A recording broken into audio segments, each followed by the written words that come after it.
are you both? It's great to speak to you today. Yeah, Good to you as see you well. I love too. your backdrop. Look at all Yeah, that I was thinking about stuff. the same thing. Oh, So thank you. great. Well, I had a great time watching this film, and what something I particularly appreciated about Ash is it's got some great nods to movies like Alien and The Thing.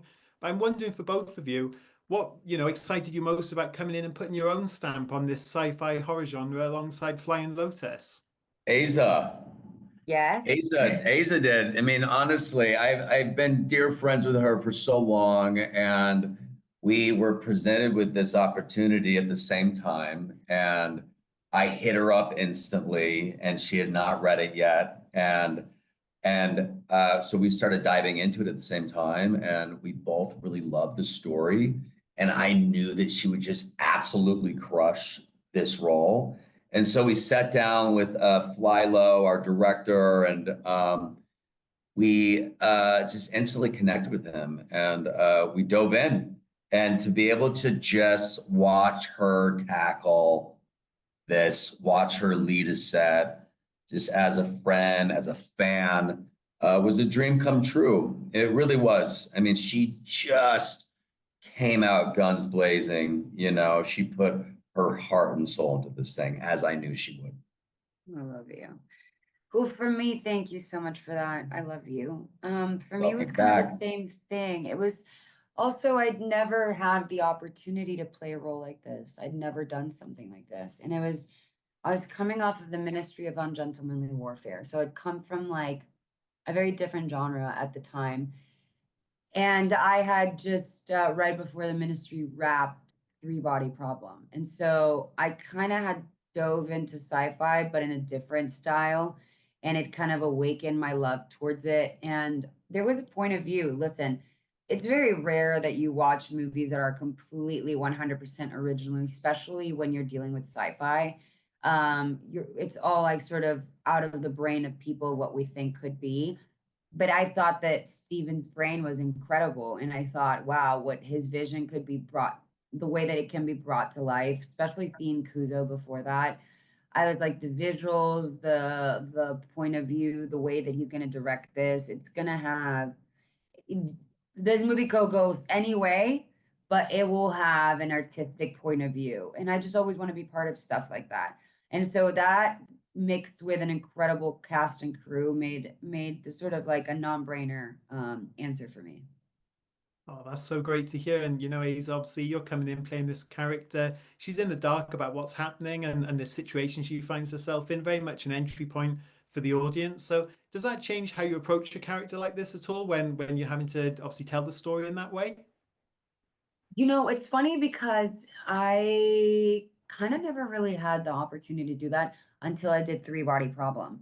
And that's sort of, if you realize Augie's sort of like get-go is similar to Rhea. It's like everyone is sort of like a slow burn, but I had to shoulder the responsibility of like throwing the audience into a storyline that is like really out there from scratch. And that's really challenging. I don't think people talk about that enough. That's not easy. It's not, sometimes you get the specific type of narrative helps a lot an actor or plays against you. And you really have to balance that. And so I'd never done that besides Three Body Problem. And I'm a big video game girl. I love video games, and that's how every video game starts. It's sort of very similar. It actually has a very similar beginning to The Room, the Silent Hill game. You wake up in this apartment, and I remember when I read the first scene, it like immediately brought me back to Silent Hill and all these video games that I loved. And I always yearned for something like this. So I was immediately drawn to it. And then again, just once Steven opened up his like vision board and it was like showing us what he was thinking and the lights, and he's like, okay, the character is gonna go through these feelings. And he's a nerd too. He had like a timeline of like the fever spikes and when it happened and why were they being caused. He's like, okay, the lighting is going to be tied to this, but then the music is going to be tied to that. And now you're like in a whole, like, you're drunk on creative juices and you're in it. And so I really enjoyed it. It's fantastic. And Aaron, you were part of another very haunting sci-fi story with one of, I think, the best Black Mirror episodes, Beyond the Sea. But to Incredible. come back to this genre and play a very different kind of character, you know, very mysterious. We're not sure what to make of him. What really drew you to this guy and what he brings to the story alongside Eiza? I mean, I just love that this guy's just trying to figure it out along with the audience, you know, and we were able to shoot, thank God, I think it really helped us. We were able to shoot the film from pretty much the front to the back. And that's very rare when shooting a film or a series, but all the location was on one set. You know, there was the space station, and then exterior was the planet. And so we're just trying to figure it out. You know, as I was reading it, I had no idea, like, could I trust him? Could I not? Could I trust her? Should I trust her? Should I not? You know, is she hiding something? But yeah, it was just exciting. And really reading it with her in mind, to play this just powerhouse of a character, was really exciting for me. Fantastic. And, you know, I want to be careful of spoilers, obviously, but there are some wild prosthetics and special effects in this movie at various points. So I'm curious what you both remember most fondly about those days on set, or were they challenging to work with? Because it gets pretty nuts at times. Yeah, yeah. We've been talking about it all day today. I mean, these movies, which we just absolutely love, this genre, and I believe that they deserve just a lot more praise. I mean, they get a lot of praise, but it's just so much work that goes into it. You know what I mean? Yeah. I mean, it's exhausting where I mean, you feel like you just got out of a boxing match, you know, Yes, and it's it really does. it really does. It really I does. don't mean to sound dramatic, but I mean, you're sweating, you have blood everywhere, you know, you're catching your breath. It's fun. I mean, look, it's a blessing that we get to make movies, but at times it's very exhausting. And Yeah, it's challenging. You're putting your body, you know, I always sort of yeah, talk to people about it. We're like, they're like, what do you think? I'm like, we have to realize that your body is not realizing that you're acting. Your body's not understanding, right. oh, I'm performing. Your body's Yeah. just going through the physical trauma that you're putting, the As stress is that your you're, mind. yeah, in your mind, and you're dumping all this adrenaline into your body. So imagine, right? If you're like being killed, like your body's going to go through adrenaline. You're being chased, you're going to be through adrenaline. If you're being possessed, if you're getting something bleed into you, like Yeah. your body's just going through. So it was a lot. And then there was like, you know, practicality. There was like, practicality really makes things easier, but also sometimes harder. I mean, there was parts of when we were sort of doing some of the prosthetics that I don't want to spoil, that I had trouble sort of connecting to it because it also had been sort of in make-believe world for so much in my head. Yeah. Especially like with the machine. I don't want to break sort of spoil, but with the machine, what the machine does to me constantly.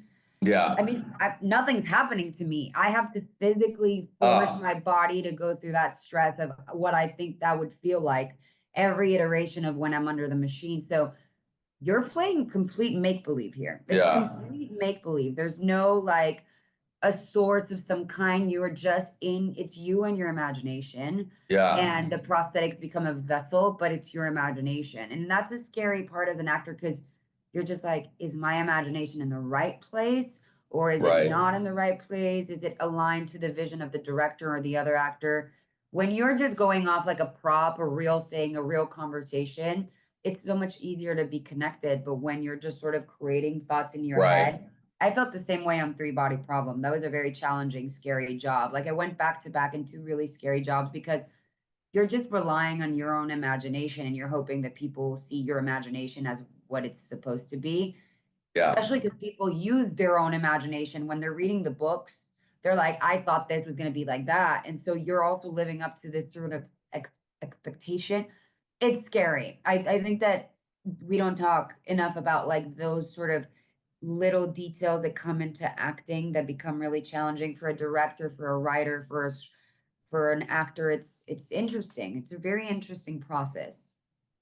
Yeah, then I guess on the other hand, when you both get to put on those spacesuits, you know, the classic sci-fi kind of spacesuits, it would be so much fun. It's the kind of thing I imagine you must dream of as an actor. I mean, we Like were kids. giddy little school kids, you know. I mean, it was a process to put on, but it was actually you could move pretty fluently, but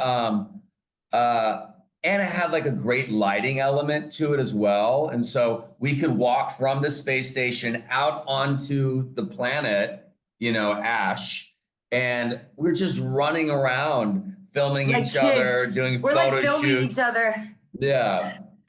It's so great. It's so fun. It's like being a kid again. I stole my suit. She's about to You get did. hers. Yeah, you're about to I get don't have yours. mine. I was You're like, gonna can you get- imagine how cool would it be to have those suits? He's like, I have mine. I'm like, Yeah. like I Yeah. have mine. I'm like, what? And Steven, by the way, said the same thing. Slyla was like, I have mine. And I was like, oh, well, he's the director. And then Aaron's Yeah. like, I have mine too. I'm like, hold up. I gotta go on my seat right now. Yeah. No, I'm they like, I have want yours my set suit. aside. They just need a good address. You've been all over the place. Girl, that's right. That's right. Girl's been You all know. over the place. Yeah. Yeah. That's fantastic. Well, Eiza, Aaron, it's been fantastic to talk to you. Aaron, in my opinion, Breaking Bad, greatest TV show of all time. So it's great to see you coming in, doing roles like this. And Eiza, it's been awesome True. following what you're doing as well. So thank you both so Thank much you. for your time. Thank you, my Appreciate it. friend. I Thank appreciate you. it, bud. Have a good one. Thank you so Bye. much. See ya.